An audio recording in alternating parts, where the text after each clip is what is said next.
kukutin. Nandito ko para kukutin. Ha? Dito ko para kukutin. Bumubra Wala na. Juwil na.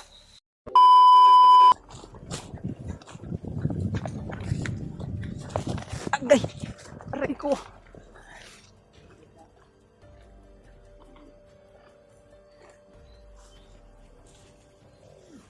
Parang sumakit yung tiyan ko ba? Pero ayos lang. Ay, hindi tayo pwedeng magkuhan ngayon dito.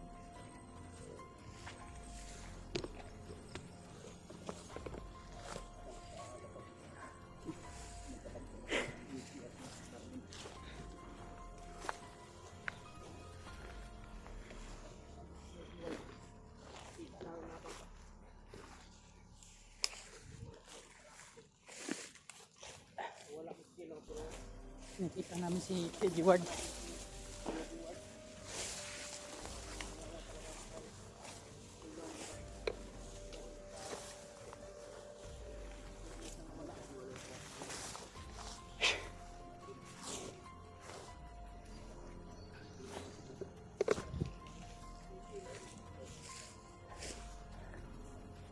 Kira ka, ya?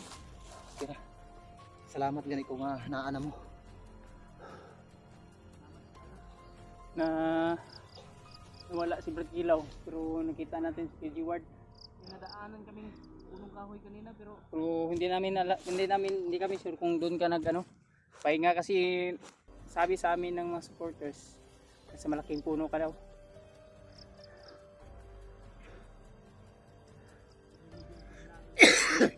Hindi nga ako lumayo doon.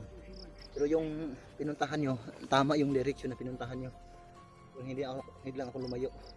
Pero hindi inaasahang pagkakataon. Hinahanap talaga namin si Kilaw ba? Pero sa hindi nasaan ito. Paano ba nahiwalay si Kilaw sa inyo? Naambos kayo? Hindi. Pagising namin, naglaho na lang siya bigla. Parang nawala siya. Delikado. Yun ang problema natin ngayon. Baka Naiwan na lang itong cellphone niya. Iwan kung bakit ba? naiwan to. habang natutulog kayo, nagpapahinga kayo, baka gumising si Brad Kilaw ba? Kaya nagbawas. Pero hinintay man namin siya. Ha? Hintay namin siya, mga ilang oras kami naghintay. Baka nahuli yun ba? Tayo na tayo ba, natulog tayo. Tapos si Kilaw, nagising. Baka umalis ba? May dumaan na bandido ba? Baka yan lang yung nag-prepare yung sarili niya para hindi tayo mapahamak. Baka ganun.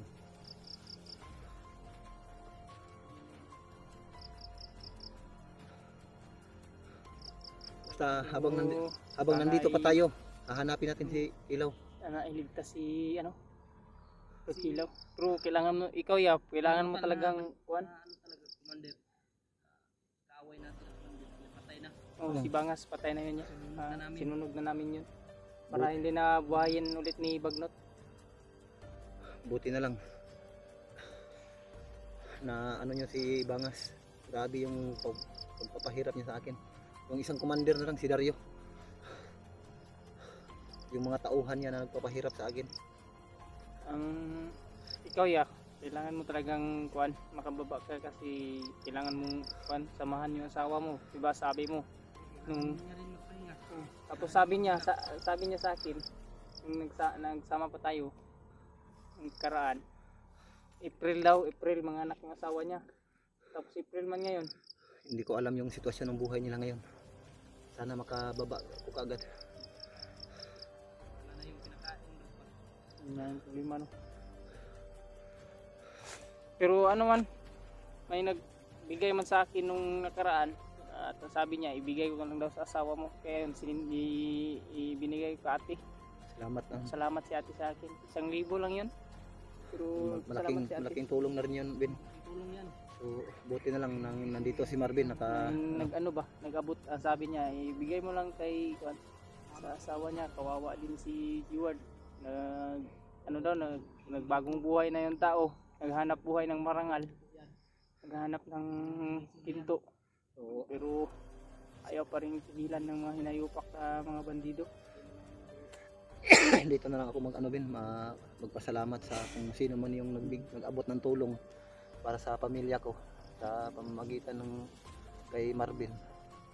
Nag-abot ng tulong yung sulit nating tagahanga o taga-subaybay na nagbigay ng 1,000 kay Marvin para iabot doon sa asawa ko. So, ako po ay lubos na nagpapasalamat sa tulong niyo po sa pag-alala niyo sa aking pamilya kahit wala ako. Maraming salamat at buong puso po ako nagpapasalamat sa inyo. Kahit wala ako, patuloy pa rin kayong nag-abot ng tulong sa bawat isa sa amin. Maraming salamat po ulitin po. Siya rin yung nagbigay ng parang, Pahiram ng damit, may damit kayo dyan ha. may damit ako dito. So, tiisin mo lang yung amoy ha. Iba naman yung iba naman yung amoy sa mga kasama kaysa amoy ng mga bandido.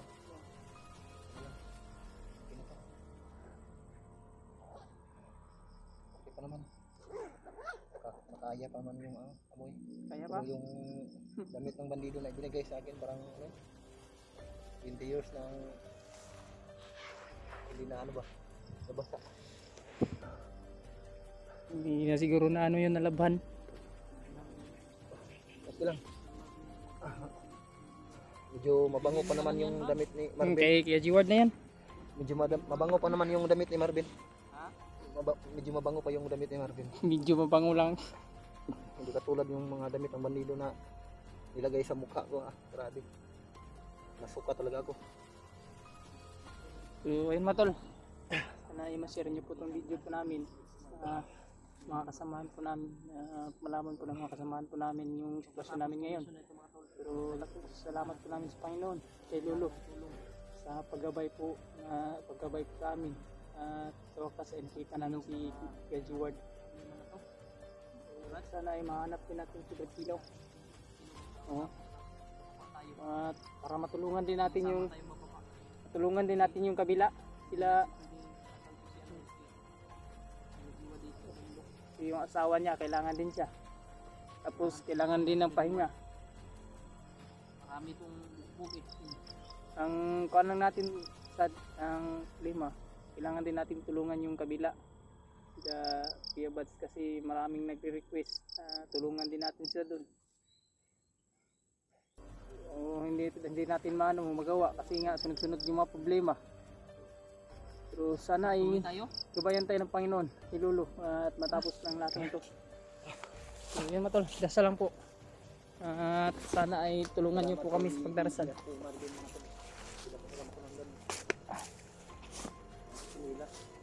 Prad na namin yung mabandido kanina ba? Umabol. Ngayon, makalang yung mga dala ko pa rin.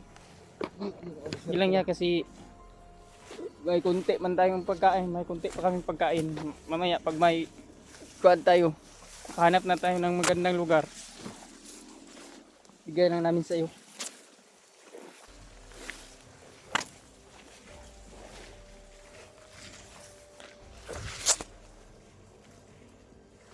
Padilim na. Medyo madilim na yung lugar.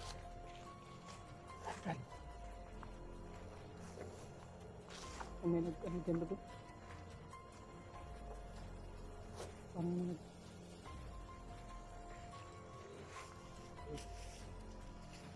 pausok ba?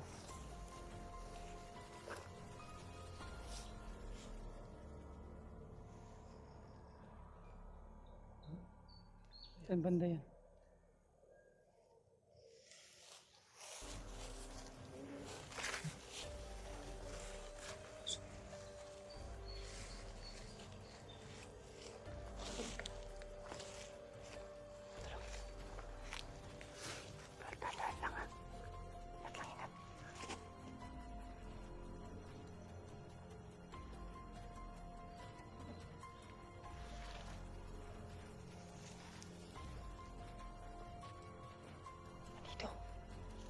Yang bandito.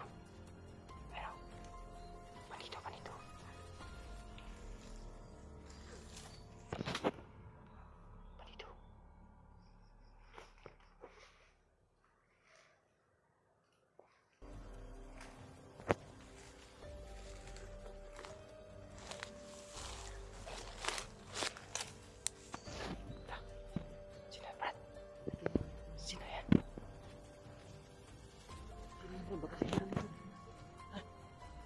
Bakas kilaw.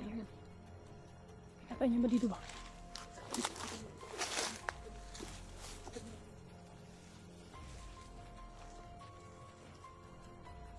May bag. Brad. Ang kilaw niya. Yeah. Sobrang kilaw to.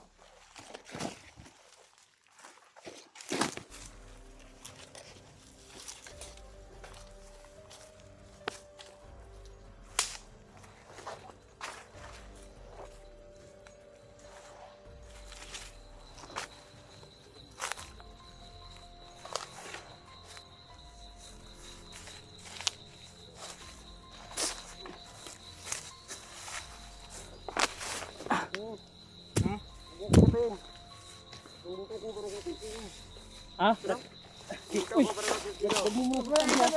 Wala. Juwil na. Ay, naku. Anong ginagawa mo dito? Gandan ko si kuya. Oh, dapat di ka na umakyat. Delikado dito ba? Kilala mo to? Oh, ito yung tinulungan na bandido ni Brad Ilaw. Yung bagong buhay. Bago Bata pa umalis ito, bata si umalis si Kuya Kila doon sa bahay ng kanyang ate. Hindi ako nabimat. Kaya umalis ako doon. Sinunod siya. buti hindi ka tinuluyan ni Ichi. Ikan ka na ba?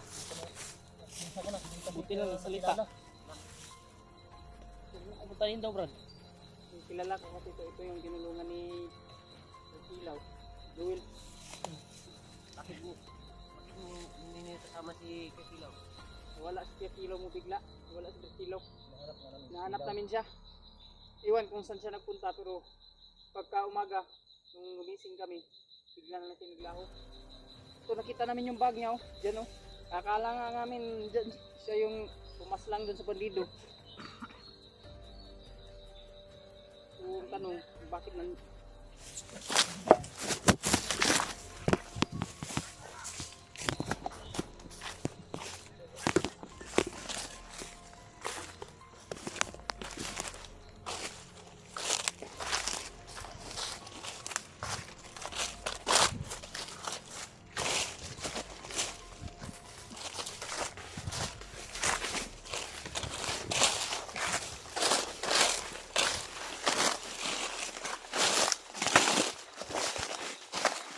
magdala nito ang ano mo bag ni Ilaw at cellphone niya. Alam mo ba kung paano gamitin yan?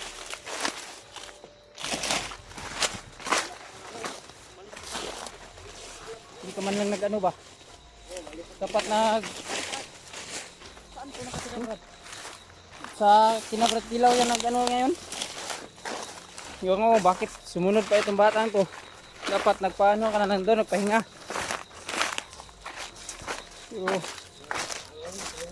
Oh, wala ka Kasi gumawa sa kanya. wala ka pang ano, walang sinilas.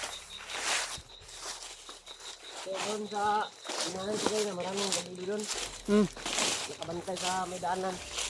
Kaya nagpanggap yung mga bandido doon.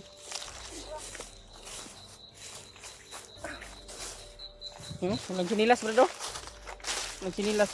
Bilas lagi. Yung batang to, sanay naman ito sa ano kasi bandido man to. So dapat sana hindi ka na lang talaga umakyat.